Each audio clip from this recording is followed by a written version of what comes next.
চারিদিকে কত কিছু ঘটছে, মুখে মুখে ঘটনা যা রটছে, আড়ালে প্রকাশ্যে যা বলছে, তাই নিয়ে ক্যামেরা চলছে, ক্যামেরা চলছে, ক্যামেরা চলছে, ক্যামেরা চলছে। বেহালা শরৎ সদনে ঠাকুরপুকুর সৃজন ছন্দের নিবেদনে শতবর্ষের আলোকে অখিল বন্ধু ঘোষ, সতীনাথ মুখোপাধ্যায় ও উৎপলা সেন শিরোনামে এক মনজ্ঞ সন্ধ্যা অনুষ্ঠিত হল। ওরা বাসা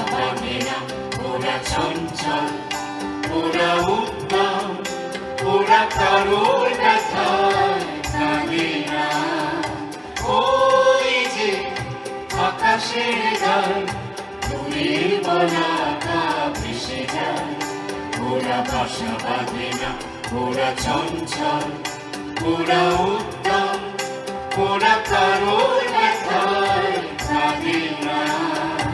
ওই যে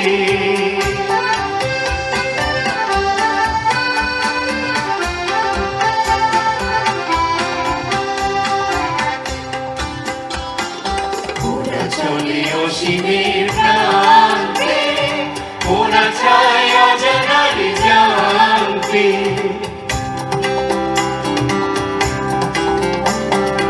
ওরা চলে অসীমের প্রান্তে, ওরা চায় অজানার জানতে, ওরা অলকার গান, ওরা অলকার গান, ধরণী ধুলি দেখে ক্লান্তি জড়ানো সুর সাধে না। ওরা বাসা বাঁধে না, ওরা চঞ্চল, ওরা উত্তম, ওরা কারোর ব্যথায় কাঁদে না। ওই যে অনুষ্ঠানের পরের পর্বে শিল্পী সুজয় ভৌমিক, শম্পা কুণ্ডু, শুভ্রকান্তি চট্টোপাধ্যায়, সপ্তর্ষি ঘটক, লোপামুদ্রা মিত্র গানে গানে বরেণ্য শিল্পীদের শ্রদ্ধা জানান।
ঝড়ের হাওয়া পাতার মতন ঝরিয়া যায়, ক্লান্ত ডানায় নির্খুঁজি অথই নদীর তীর খুঁজি, শুধুই আমার যায় বেলা আগুন জ্বালায় মেঘনা দিনের স্বপ্ন আমার, ফসলবিহীন মন কাদায় প্রান্তরের গান আমার, মিঠু সুরের গান। আজ মনে হয় এই নিরালায় সারাদিন ছন্দের গান শুনি, আমি এক স্বপ্নের জাল বুনি, নিজের হারা সুরের মায়ায় আজ মনে হয় এই নিরালায় সারাদিন ছন্দের গান শুনি আমি এক স্বপ্নের জাল বুনি নিজেরে হারা সুরের মায়ায় আজ মনে হয় এই নিরালায়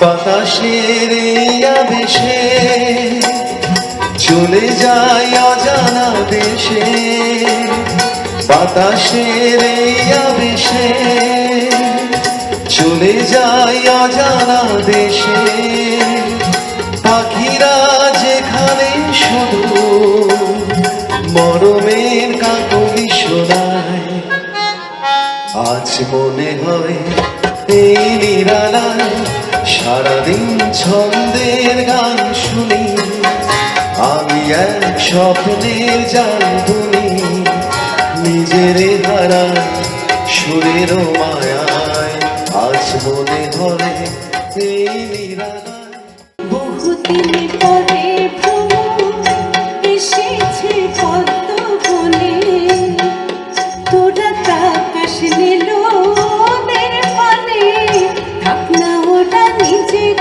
মনে বহুদিন পরে ভ্রমণ এসেছে পদ্ম বনে বহুদিন পরে ভ্রমণ এসেছে পদ্ম বনে তোমার ভুবনে ফুলের মেলায় আমি কাঁদি সারায়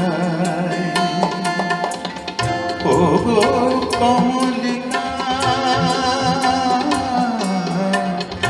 ও গো কমলিকা বুঝিলে না আমি কত অসহায়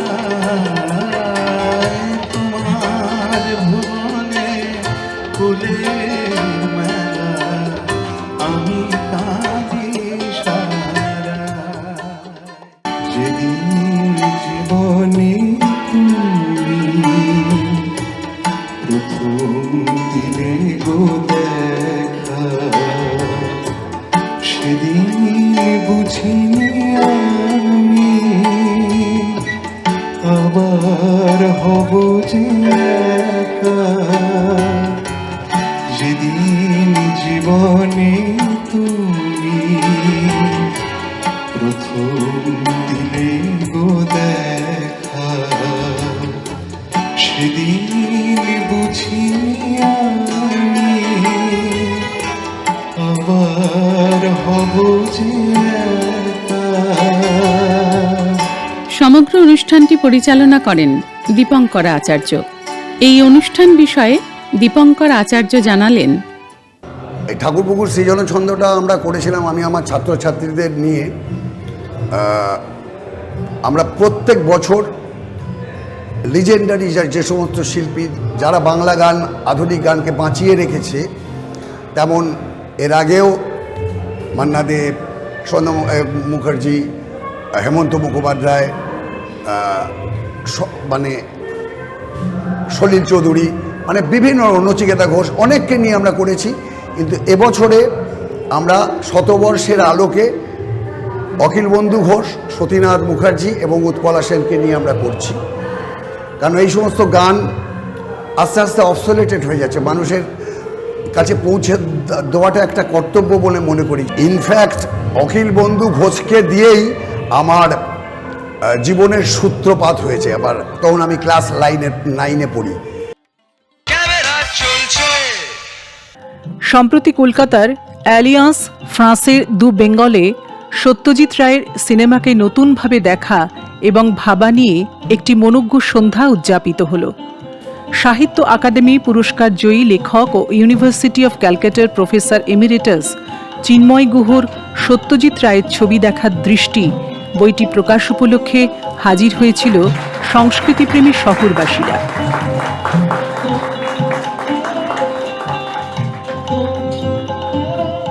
উপস্থিত ছিলেন কলকাতার শেরিফ গৌতম ঘোষ এবং বিশিষ্ট ফিল্ম সমালোচক শিলাদিত্য সেন। মঞ্চের পিছনে পর্দায় বারবার ভেসে উঠল সেই পরিচিত মুখ, যিনি ভারতবর্ষের চলচ্চিত্র শিল্পকে পৌঁছে দিয়েছেন বিশ্বের দরবারে। অনুষ্ঠানে উপস্থিত লেখক এবং অতিথিদের কথায় উঠে এলো রায়ের জাদুকরী সিনেমার দুনিয়া।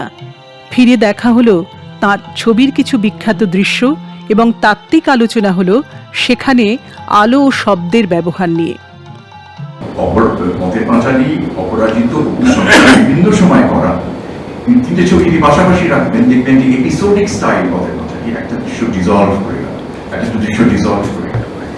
অপরাজিততে হরিহরের মৃত্যু পর্যন্ত এই ডিজলভ করে গেল, তারপর থেকে স্ট্রেট ন্যারেটিভ হয়ে গেল, জাস্ট লাইক অবসান। As if so we can put Aparajito in the center of it. Exactly, the structure changes immediately after Horiyor's death. Episodic attraction and dissolve করে যাচ্ছে, আস্তে আস্তে চলতে স্ট্রেট ন্যারেটিভ। তো এরকম ঘটনা ঘটছে।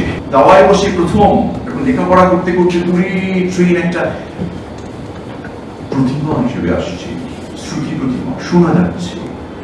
পড়াশোনা করছে আরেকটা জেনারেশনের ব্যর্থতা, মানে ওই অর্থে ব্যর্থতা যে তারা পারেনি, যেটা হয়তো তাদের ব্যর্থতা, সময়ের ব্যর্থতা। তো সেটা হচ্ছে যে সুতো পড়ানোর চেষ্টা করছে, ব্যর্থ হচ্ছে। ইন্ডিয়া একটা প্যানোরামিক শট ensemble ফিল্ম, তো পথের পাঁচালী এখানে একটা হিরো নেই, সবাই প্রধান চরিত্র, ইন্ডিয়ার প্রধান চরিত্র, হরিহর প্রধান চরিত্র, এরকম ছবি কিন্তু আমাদের হয়নি। পথের পাঁচালী যদি একমাত্র যদি কাঞ্চনজঙ্ঘার কথা ভাবা যায় এবং আপনার যারা সিকুয়েল করেছেন, তারা পৃথিবীতে বিভিন্ন ভাষায় বিভিন্ন জায়গায় বলেছেন যে ট্রেনটা একটা মনসাজীয় মোটিভ, এবং পরে সেই ট্রেনে আত্মহত্যা করতে যাচ্ছে পুরো একটা প্রগতির একটা কমপ্লিট বহুমাত্রিক জটিল বিন্যাস তৈরি করেছে। ট্রেন দেখার দৃশ্য এর আগে কি ঘটেছিল, যাত্রা দেখতে গিয়ে অপু মুক্ত হয়ে রামতা দিয়ে রাজা যাচ্ছে, কার রামতা চুরি করেছে, দুর্গার। অর্থাৎ যাত্রা, ঝগড়া, রামতা চুরি, ঝগড়া থেকে দুজনে দৌড়ে পালিয়ে যাওয়া এবং ঝগড়া মিটে যাওয়া, ট্রেন। পৃথিবীর যে কোনো লোক, রবিন হুড লিখছেন যে যে কোনো পরিচালক দেখাতো ট্রেন অপুর চোখে মুখে বিস্ময়, ট্রেন অপুর চোখে মুখে বিস্ময়। উনি কি করলেন, অপুকে ট্রেন উল্টো দিকে নিয়ে পুরো কালো ওই শান্ত সুন্দর প্রকৃতিকে মুছে দিচ্ছে। একদিকে নতুন জগতের আভাস, অচেনা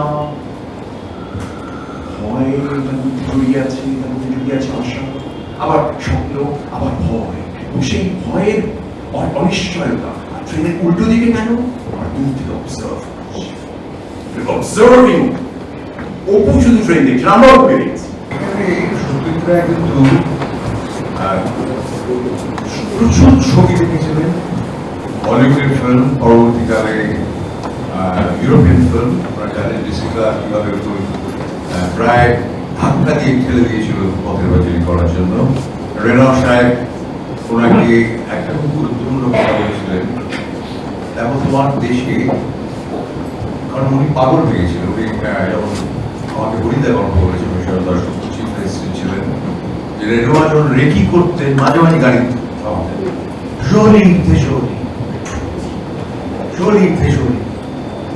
তার মানে ওনার সঙ্গে যখন সত্যজিৎরার আলাপ হয় তখন উনি একটা কথা বলেছেন, সেটা আমি আমার ডকুমেন্টে ব্যবহার করেছি। দেখো তুমি অনেক এলিমেন্টস খুঁজে পাবে, চতুর্দিকে visual elements, human elements, conflict খুঁজে পাবে, কিন্তু তোমাকে ঠিক করতে হবে সব এলিমেন্ট যদি দেখিয়ে ফেলো তাহলে সেটা কিন্তু ফোকাস করে দর্শককে ছবি। Very important. আর উনি অসম্ভবভাবে ছাত্র ছিলেন, মন দিয়ে বেলাবাদাস, আইনস্টাইন, পুরোফকিন অত্যন্ত মন দিয়ে। সিনেমার ক্ষেত্রে কি, যেটা চিন্ময় বইতে আলোচনা করেছেন, এটা লেখা আছে ছবি ও গান বলে। এটা 1383 সালে পরিচয়তে লিখেছিলেন সত্যজিৎ বাবু। 1383 মানে ধরুন মিড 70s, মানে 1976। তাতে উনি বলছেন বাঙালির শিল্প গ্রহণের মনটা বোধ হয় মূলত সাহিত্যিক মন, ভালো করে খেয়াল করুন, অর্থাৎ সাংগীতিক মন নয় বা চিত্রগত মন নয়। এটা খুব দামি কথা। একটু আগেই সাংগীতিক কাঠামোর কথা বোতামদা বলছিলেন। উনি বিশ্বাস করতেন এবং সেই মোৎসার্ট, বিটোফেনের যে মিউজিক্যাল স্ট্রাকচার সিনেমার ভিতর দিয়ে কিভাবে আসে, মিউজিক্যাল স্ট্রাকচার থেকে আমরা কিভাবে সিনেমাকে দেখতে পারি, এই নিয়ে গৌতমদার সঙ্গে সত্যি বহু কথা হয়েছে। এই ব্যাপারটা ভীষণভাবে জোর দিয়েছেন চিন্ময়দা তার বইতে।